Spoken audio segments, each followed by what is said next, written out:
Presentation of data start किया था last class में। 3 पार्ट्स में डिवाइडेड है presentation of data, tabular presentation, diagrammatic presentation and graphical presentation. Last class में हमने किया था टैबुलर प्रेजेंटेशन। उसमें जो सबसे इंपॉर्टेंट पार्ट था आपके लिए, क्या था वो सबसे इंपॉर्टेंट पार्ट आपका? Parts of a table.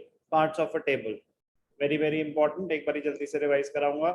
Requisites yes definitely, definition वो सब तो पता ही नहीं चाहिए। Parts of a table, table number, title, captions. Captions क्या होते हैं? Column headings. स्टब्स क्या होते हैं? Row headings. Body of the table, unit of measurement, head note, also known as prefatory note. ये इंपॉर्टेंट है काफी ज्यादा MCQ objective type point of view से। सोर्स नोट, जो आपने डेटा प्रेजेंट किया है उसका सोर्स क्या है? प्राइमरी डेटा है तो सोर्स मेंशन करने की जरूरत नहीं है क्योंकि आपने खुद ही कलेक्ट करा है। सेकेंडरी डेटा है, ऑलरेडी किसी और ने कुछ कलेक्ट किया था, आप उसको यूज कर रहे हो तो सोर्स देना चाहिए हमेशा। Foot notes below the table हम देते हैं। तो फॉर्मेट ऑफ टेबल अच्छे से आपको आना चाहिए, इंपॉर्टेंट है काफी। अब हम करेंगे आगे का tabular presentation of data. What are the various types of tables? क्या कर रहे हैं हम? Tabular presentation of data, उसमें types of tables. Statistical tables can be classified into various categories depending on the basis. Depending on the basis of their classification. The classification of table depends on various aspects. Objectives क्या है? Scope of investigation क्या है? Nature of data क्या है? Primary data या secondary data है? Extent of data coverage क्या है, and so on. The different types of tables used in statistical investigations are as follows. Types of tables on the basis of objective of purpose अगर classification कर रहे हैं तो 2 type के table होंगे, general purpose या special purpose. Nature of data के basis पे अगर क्लासिफिकेशन कर रहे हो तो 2 टाइप के हो सकते हैं, ओरिजिनल टेबल या derived table. Extent of coverage के बेसिस पे अगर क्लासिफिकेशन कर रहे हो तो 2 टाइप के हो सकते हैं, सिंपल टेबल या कॉम्प्लेक्स टेबल। इट डिपेंड्स कि आप क्लासिफिकेशन किस बेसिस पे कर रहे हो। तो पहला है on the basis of objective और पर्पस। पर्पस क्या है इन्वेस्टिगेशन का? General purpose tables. A general purpose table represents the raw data in great detail and covers variety of information on the same subject. It presents the data without any special analytical purpose. Such tables are usually large in size and generally given the appendix for reference. General table, large in size, appendix भी हो सकता है for reference. These tables can be used for many purposes. They are used extensively in the reports of government departments. It is also known as a reference table or a repository table. Alternate names पता होने जरूरी हैं। General purpose table, reference table, repository table एक ही चीज है।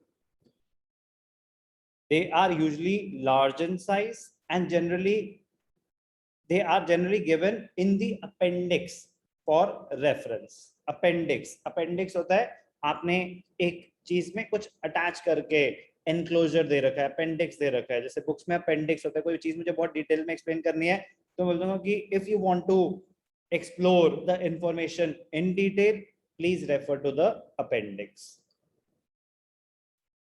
General purpose table. Special purpose table, these tables provide information specific to a particular inquiry.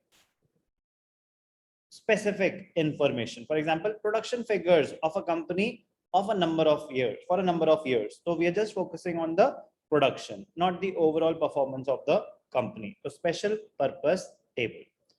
These tables are generally very brief and are used to present the results of analysis of data. It is also known as a text table or a summary table or analytical table. Special purpose table, prepared for a particular purpose. They are very brief and are used to present the results of analysis of data. They are also known as text table, summary table और analytical table. जैसे कि पहले बताया कि आपको alternate names पता होने चाहिए, थ्योरेटिकल क्वेश्चन इन्हीं से ही बन सकते हैं। Classification on the basis of purpose, general purpose, special purpose. Classification on the basis of nature of data, किस टाइप का डेटा है, नेचर ऑफ डेटा, उसके बेसिस पे क्लासिफिकेशन हो रही है। According to the nature of originality of the data, there may be two types of tables. Number one, original table. Original table contains the statistical facts in their original form. That is, figures in this type of table are not rounded up. Exact information original form में present की गई है as it is. It contains data which was initially collected from the original or primary source. It is also known as primary table or classification table. Primary source से data को collect किया गया है, secondary नहीं। derived table, a table which presents results derived from the original data like averages, percentages, ratios. It is known as a derived table. It expresses the information derived from original or primary tables. So we use the primary tables to derive such information. It is known as a derivative table. So classification on the basis of nature of data, original table, derived table. Classification on the basis derived table समझ नहीं आया। derived, अब जैसे हम cricket देखते हो, yes sir. मान लेते नहीं भी देखते हो, तो क्या होता है कि कुछ जरूर थोड़ी ना हर बच्चा क्रिकेट देखता हो, तो जब कोई बैट्समैन बैटिंग करने आता है तो नीचे क्या लिखा हुआ आता है, जब भी उसका नाम आता है उसके नीचे क्या आता है, रन्स वगैरह, उसकी इंफॉर्मेशन होती है। Yes sir. कितने मैचेस उसने खेले हैं, कितने टोटल रन्स उसने बनाए हैं, उसकी एवरेज क्या है पर मैच, वो कितना स्कोर करता है ऑन एन एवरेज, उसका स्ट्राइक रेट क्या है कि किस स्पीड पे वो रन्स बनाता है। तो वो जो एवरेज है वो उसका किसी मैच का स्कोर है या वो उन्होंने कुछ डिराइव करी है इंफॉर्मेशन कहीं से, डिराइव करिए, वो इंफॉर्मेशन डिराइव करी है। अब एक पर्टिकुलर मैच में किस बैट्समैन ने कितने रन बनाए, वो ओरिजिनल इंफॉर्मेशन है या कहीं से डिराइव हुई है, ओरिजिनल इंफॉर्मेशन। उसी पर्टिकुलर मैच की है कि भैया कोहली ने कितने रन बनाए और बाकी प्लेयर्स ने कितने रन बनाए, तो वो हो गई ओरिजिनल टेबल। अब आज तक कोहली ने कितने मैचेस खेले हैं वो सारी इंफॉर्मेशन मैं यूज कर रहा हूं और मैं बता रहा हूं कि उसकी एवरेज क्या है, तो जो एवरेजेस मैं दिखा रहा हूं that is a derived table, जिसके लिए मैंने कुछ पुराना इंफॉर्मेशन जो कलेक्ट हो रखा था वो यूज करा। Okay, yes sir. और कृषा खाना वाना खा लिया बेटा आराम से? कृषा आ गई ना या अभी भी नहीं आई? बस ज्वाइन करिए class. Anyway, classification on the basis of purpose और objective, general purpose, special purpose, on the basis of nature of data, original table और derive table, on the basis of extent of coverage. एक होती है simple table और एक होती है complex table. दो टाइप की टेबल है, एक सिंपल टेबल और एक complex table. Simple table, this is the simplest form of a table in which the data is presented according to one characteristic only. 11th A में number of students कितने हैं, 11th B में number of students कितने हैं, only one characteristic। इस पे हमने divide नहीं किया हुआ कि बॉयज कितने हैं गर्ल्स कितने हैं, कुछ नहीं, one characteristic only, the simplest form of table. Univariate frequency distribution is presented in a one-way table as only one variable is under study. It is also known as one-way table or first order table. Simple table. Complex table, ये important है आपके लिए, अभी बनाएंगे भी हम।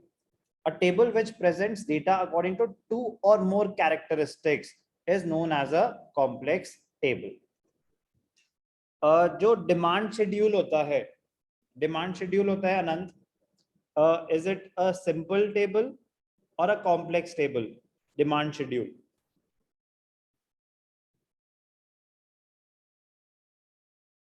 Sir, it is a simple table. Simple, different prices पे हम क्वांटिटी डिमांडेड स्टडी कर रहे हैं, तो it is a simple table, one variable only, quantity demanded. Complex table, a table which presents data according to two or more characteristics, is known as a complex table. On the basis of characteristics, complex table can be divided into three parts: two-way table or double table. It gives information about two interrelated characteristics of a particular phenomenon. For example, if number of students of class 11th in different sections are further divided sex wise, कि boys कितने हैं, girls कितने हैं, then it becomes a two-way table. So a simple table, univariate frequency, one-way table, first order table. Complex table, bivariate, more than two variables are being studied together. Double table, two way table, double table. अब ऐसे three way table भी हो सकती है. Three way table, in a three way table, three characteristics of the data are classified. अब जैसे 11th में कितने आर्ट्स में है, कितने मतलब ह्यूमैनिटीज, कितने कॉमर्स में और कितने साइंस में, तो अब थ्री पार्ट्स में डिवाइड कर दी इंफॉर्मेशन, उसमें कितने बॉयज हैं, कितने गर्ल्स हैं, तो it is a three way table. ऐसे ही स्कूल में कितने हॉस्टलर्स हैं, कितने डे स्कॉलर्स हैं और टोटल बच्चे कितने हैं, तो थ्री वे टेबल. इसमें सिर्फ बॉयज और गर्ल्स हमने क्लासिफाई करे थे, किस क्लास में कितने बॉयज हैं, कितने गर्ल्स हैं. अब उन बॉयज में भी कितने हॉस्टलर्स हैं, कितने डे स्कॉलर्स हैं, तो इंफॉर्मेशन और ज्यादा डिटेल्ड होगी. तो three way triple table. In a three-way table, three characteristics of the data are classified. It gives information regarding three interrelated characteristics of a particular phenomena. In the example of a two-way table, if we further categorize the students as day scholars and hostlers, then a three-way table would be necessary. Three-way table. Class में boys कितने, girls कितने, that was a two-way table. 11th में students कितने, that was a one way table. Boys girls को भी further सब classify करा कि डे स्कॉलर्स और हॉस्टलर्स कितने हैं, थ्री वे टेबल. एक थी simple table, one way table. Complex table में two way, three way and manifold. कह रहे और भी अगर कैरेक्टरिस्टिक्स हो तो मैनीफोल्ड टेबल बनती है, which explains more than three characteristics of the data is known as a manifold table. नाम पता होने जरूरी है. आपके लिए ऑब्जेक्टिव टाइप क्वेश्चन आने हैं, तो आपके लिए ये चीजें ज्यादा जरूरी होती है कि इसको और क्या क्या नाम से बोला जाता है. These tables provide information on large number of interrelated problems or characteristics of a given phenomena. This is the most complex form of a table. According तो क्लासिफिकेशन करी हमने, खत्म है. मतलब इसमें ये क्या था, on the basis of extent और कवरेज. तो सारी चीजें हो गई. On the basis of objective of purpose, general purpose, special purpose. On the basis of nature of data, original table और डिराइव टेबल.